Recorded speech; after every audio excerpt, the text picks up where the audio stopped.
অনেক সময় দেখা যায় সকালবেলার নাস্তা তৈরি করার সময় থাকে না। আবার আমাদের মধ্যে অনেকেই আছেন যারা ডায়েট করেন। এছাড়া বাচ্চারা তো সবজি খেতেই চায় না। আসসালামু আলাইকুম দর্শক, রেসিপিস বাই আলপনা চ্যানেলের আজকের আয়োজনে ঠিক এরকম একটা রেসিপি নিয়ে হাজির হয়েছি, যা আপনারা সকালে উঠে ঝটপট তৈরি করতে পারবেন।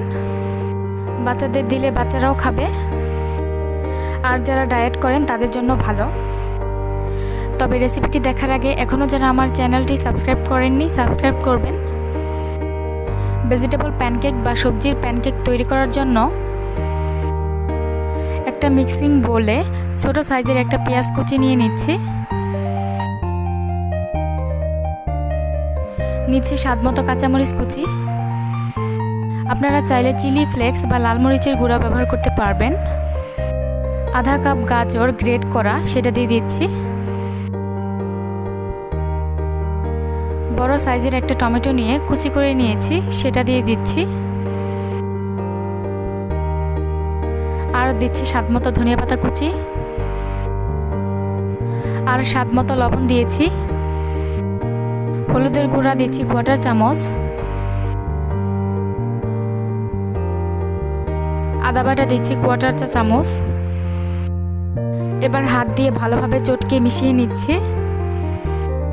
আপনারা চাইলে এখানে অন্যান্য সবজি ব্যবহার করতে পারেন, তবে খেয়াল রাখবেন এখানে এমন সবজি ব্যবহার করতে হবে যেটা সেদ্ধ হতে সময় কম লাগে।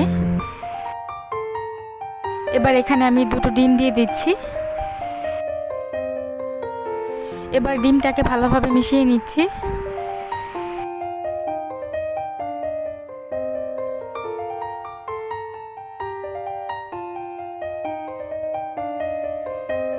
এবার এখানে অল্প অল্প করে ময়দা দিয়ে একটু একটু করে মিশিয়ে নিতে হবে। ময়দাটা একবারে দিচ্ছি না, অনেক সময় দেখা যায় ময়দাটা একবারে দিলে ময়দার দলা পেকে যায়, তাই একটু একটু করে দিয়ে সব কিছু ভালো করে মিশিয়ে নিলেই ভালো হয়। ময়দাটা মেশানো হয়ে গেছে। এবার এই পর্যায়ে একটু একটু করে পানি দিয়ে মিশ্রণটাকে সামান্য পাতলা করে নিচ্ছি। আমি আধা কাপের মতো পানি দিচ্ছি, তবে আপনাদের পানির পরিমাণটা আরেকটু কম বেশিও লাগতে পারে। পানির পরিমাণটা ডিপেন্ড করবে ডিমের সাইজের উপর। ডিমটা যদি বড় হয় পানি কম লাগবে, আর ডিমটা যদি ছোট হয় তাহলে পানি বেশি লাগবে।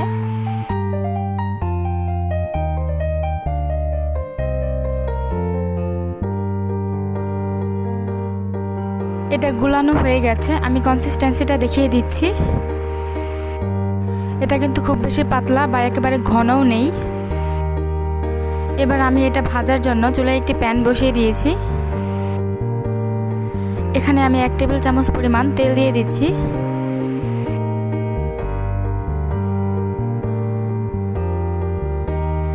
এবার একটা কাপ নিয়ে এখান থেকে একটু একটু করে নিয়ে প্যানের মধ্যে ছেড়ে দেব। দেখবেন এমনিতেই সুন্দরভাবে গোল হয়ে যাচ্ছে। আর এই রেসিপির আরেকটা ভালো গুণ হচ্ছে এতে তেলের পরিমাণ খুবই কম থাকে।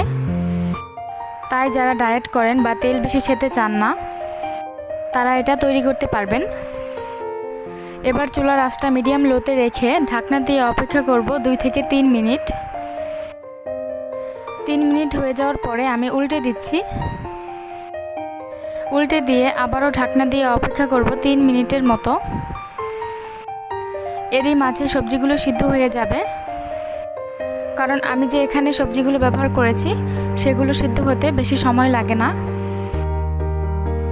হয়ে গেছে, এবার আমি সার্ভিং ডিশে তুলে নিচ্ছি। ঠিক এভাবে করে আমি বাকি প্যানকেকগুলো ভেজে নেব।